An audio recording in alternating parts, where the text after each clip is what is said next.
Interest rate risk is the risk that arises for bond owners from fluctuating interest rates. How much interest rate risk a bond has depends on how sensitive its price is to interest rate changes in the market. The sensitivity depends on two things: the bond's time to maturity, and the coupon rate of the bond. Calculating interest rate risk. Interest rate risk analysis is almost always based on simulating movements in one or more yield curves using the Heath, Jarrow, Morton framework to ensure that the yield curve movements are both consistent with current market yield curves and such that no riskless arbitrage is possible. The Heath, Jarrow, Morton framework was developed in the early 1991 by David Heath of Cornell University, Andrew Morton of Lehman Brothers, and Robert A. Jarrow of Kamakura Corporation and Cornell University. There are a number of standard calculations for measuring the impact of changing interest rates on a portfolio consisting of various assets and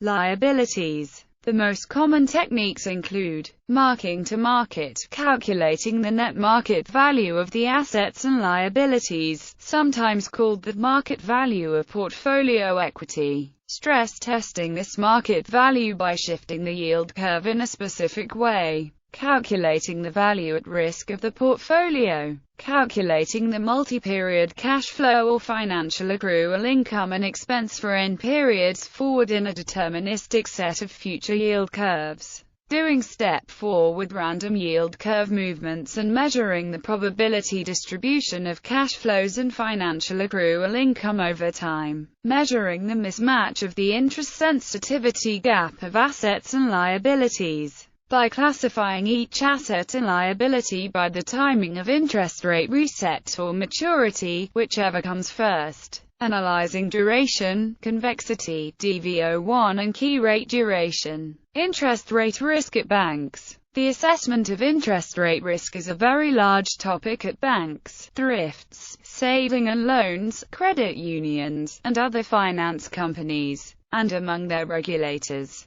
The widely deployed CAMELS rating system assesses a financial institution's capital adequacy, sets, management capability, earnings, liquidity, and sensitivity to market risk. A large portion of the sensitivity in CAMELS is interest rate risk. Much of what is known about assessing interest rate risk has been developed by the interaction of financial institutions with their regulators since the 1990s. Interest rate risk is unquestionably the largest part of the sensitivity analysis in the CAMELS system for most banking institutions. When a bank receives a bad CAMELS rating, equity holders, bond holders and creditors are at risk of loss. Senior managers can lose their jobs and the firms are put on the FDIC problem bank list. See the sensitivity section of the CAMELS rating system for a substantial list of links to documents and examiner manuals issued by financial regulators that cover many issues in the analysis of interest rate risk. In addition to being subject to the CAMELS system, the largest banks are often subject to prescribed stress testing. The assessment of interest rate risk is typically informed by some type of stress testing. See stress test, list of bank stress tests, list of systemically important banks.